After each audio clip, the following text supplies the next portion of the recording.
So the genesis of this conference was really when I arrived here in February 2020, fresh-faced, ready to embrace this welcoming and large academic community and have lots of in-person discussions and meet people in the hallway and have lots of great workshops and seminars and conferences.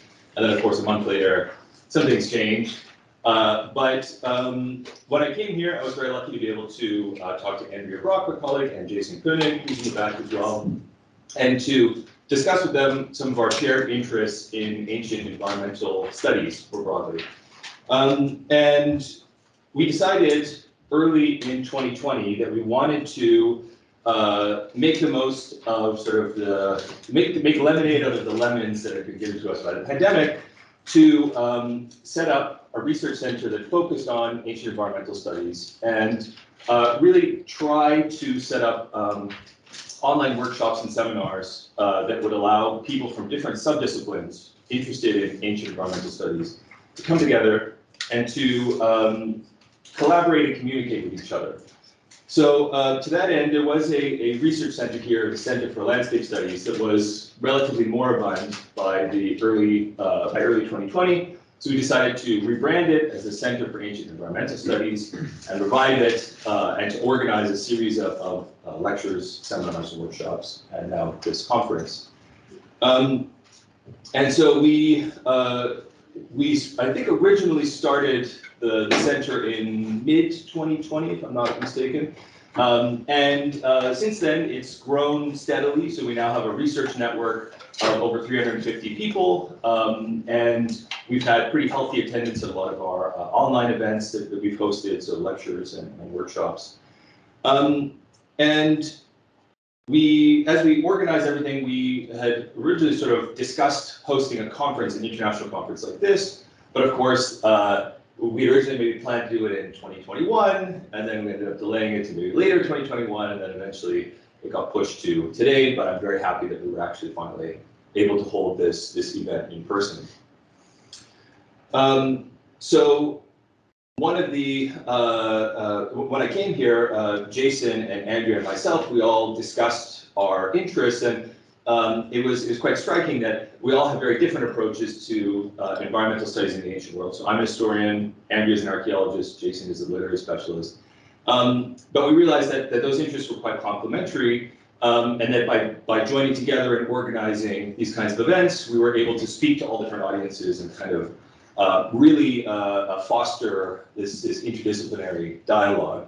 And Andrea and myself in particular, when we discussed sort of ideas for conferences, we had talked about maybe something to do with scale, looking at resilience in the ancient Mediterranean. But we realized that, of course, so I work in the Greek world, Andrea in the Roman world. I'm a historian, she's an archaeologist. I'm interested in climate history, she's interested in landscape change. But we realized that the sort of major overlap between our two interests was the city-state in the ancient Mediterranean, and in particular, the first millennium BC Mediterranean. So that was kind of the origin of this conference. We decided we were going to especially look at resilience and think about how we can understand the environmental history of the ancient Mediterranean through the lens of the city-state, sort of using that as a framework for thinking about different scales of change and human-environment interactions over especially the course of the first millennium BC. Once we set up the Center for Ancient Environmental Studies, or CAES as we call it, we were able then to connect up with a number of other initiatives here at St. Andrews that are really focused on environmental studies and the environmental humanities in particular. So one of those is the St. Andrews Network for Climate, Energy, Environment, and Sustainability, or CAES, founded in 2021. And this has really encouraged a number of different people in different parts of the university here to come together, discuss their research, and to discuss, for instance, funding options and ways of making your work available to broader audiences.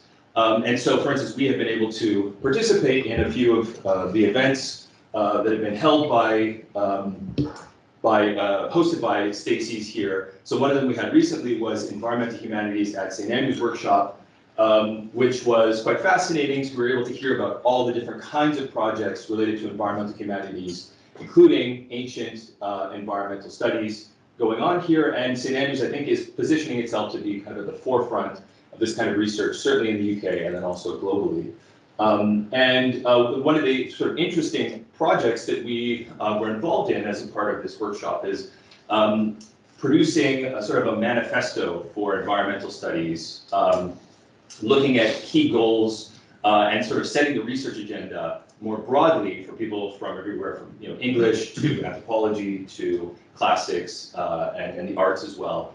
So it was a really fascinating sort of thought experiment to be involved in, to actually think about how going forward classics can be integrated into these broader discussions about the relevance of environmental and sustainability studies for the contemporary climate crisis, environmental issues, societal change, any number of modern topics. And so that got me thinking.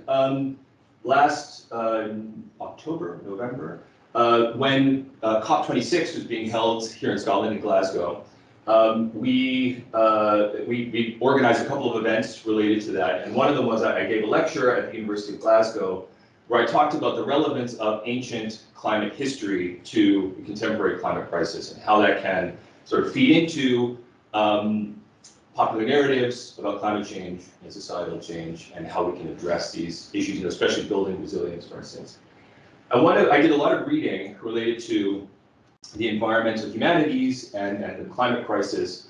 And one of the interesting topics that kept coming up was political imagination. Was the idea that one of the major challenges is recognizing or understanding how we can change thinking about politics, especially in democratic countries, so that new pathways or new institutions are sort of possible and accessible. And so I found this really interesting article that talked about sort of the politics of imagining different climate futures, and by Manjana Milkoreit. And she writes here, that humanity's slow and so far largely ineffective response to climate change demonstrates difficulties in creating compelling shared visions of alternative futures that can trigger social transformations. The lackluster response of affected communities and societies reflects a double failure of imagination with significant implications for humanity's well-being, for human well-being. First, there is a failure of imagination concerning the reality and severity of the risks of climate change. But second, there is a failure to imagine solution pathways and visions of possible and sustainable futures. And it was that second point that I found very interesting when we began to think about studying environmental history in the, especially the more distant past. So one of the topics that kept coming up was science fiction, and how science fiction is a way for us to think about more radical alternative futures that might in fact help people to kind of think through the radical changes that will be necessary to be able to adapt properly to climate change. And one of the authors who comes up regularly in this discussion is Kim Stanley Robinson, who wrote this book, The Ministry for the Future.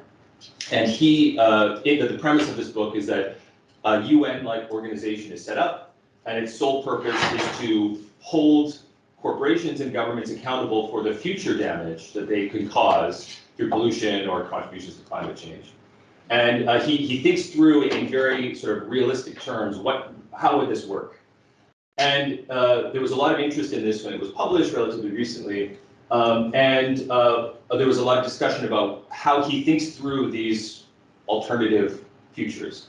And he said that his main source of inspiration in many cases is, first of all, other political systems around the world, but then the past, looking to the medieval world, looking to the ancient world, looking to the early modern world, different political systems, different social systems, different economic systems, and using those as a sort of to provide an idea of what is possible in terms of human organization in relation to the environment. So I did some thinking about this, and I came up with sort of an idea in which, a conception of how studying the ancient world can contribute to this discussion of the political imagination, expanding the political imagination when it comes to environmental issues. in much the same way I think that science fiction can, and other kinds of alternative realities that we can read about or think about. So the first is that if you study the ancient past, which is in the Mediterranean, you have to, of course, synthesize and contextualize environmental data from periods when environments were significantly different than they are today. So first of all, it allows us, of course, to establish, for instance, a baseline for something like climate change, deforestation, erosion, any number of environmental phenomena. So that in itself is useful. The second, it presents societies and institutions that are significantly different than our own. And of course, as ancient historians and archaeologists, I think we're all very familiar with this. If you look at the Renaissance and the early modern period and the ways in which people look back to ancient models to think about political possibilities, I think that this is still very much true. It doesn't need to be restricted to the Greek and Roman world. We can think about broader pre-modern societies. But nonetheless, because of the richness of the evidence available from the ancient Mediterranean, I think it has much to offer in this area still today. And then the third is that it sort of acts as a laboratory in a sense. So it allows for the empirical evaluation of which of those institutions contributed to resilience or vulnerability in the face of environmental change. I think this is really the crux of a lot of this research today and a lot of the discussions of the relevance of this research. So thinking about democratic institutions versus more, let's say, monarchical institutions or other kinds of political structures, how they respond to environmental change, how different kinds of settlement patterns and religious frameworks can influence the way people respond to climate change. So with that in mind, I think that talking about city-states in particular is really interesting because the city-state is, of course, now kind of a relic of the past, but it allows us to think about different, more direct ways in which people influenced or engaged with their governments, their societies, and in which they had quite a bit of autonomy, often to respond to environmental issues in many ways in which we today, I think, don't often have the same kind of freedom of engagement or autonomy. So just to conclude briefly, I was thinking a lot about this topic and thinking about the corrupting sea because, of course, I think so much of contemporary ancient environmental history really finds its origin with the publication of The Corrupting Sea in the year 2000. We have, of course, a discussion about microecologies and sort of fragmented ecological systems in the Mediterranean, and how the city-state is very well suited in many cases to this structure, and that's why it recurs, I think, in the later medieval period as well. But what was so interesting is that Horton and Purcell had originally discussed publishing a sequel to The Corrupting Sea, which was supposed to deal with climate change and demography. And of course, that never materialized. But I think that that's sort of the work that we are doing here, and that ancient environmental historians working in the Mediterranean are continuing to do in general, which is to begin to write that volume and to address especially the history of the city-state. And I just want to end by noting that it's interesting that so much of the focus, especially in climate history, but in environmental history in the ancient Mediterranean more broadly, has been focused on two periods in which the city-state is not really that prevalent. So that's the late Bronze Age, Iron Age transition, and then late antiquity, in which city-states either weren't the primary social or state system, or they were subjugated to broader imperial systems. And I think that it's crucial now that we fill in that gap more and devote more attention to, especially the first millennium BC, and understanding how those city-state systems that emerged in all different parts of the Mediterranean, how they responded to various environmental challenges.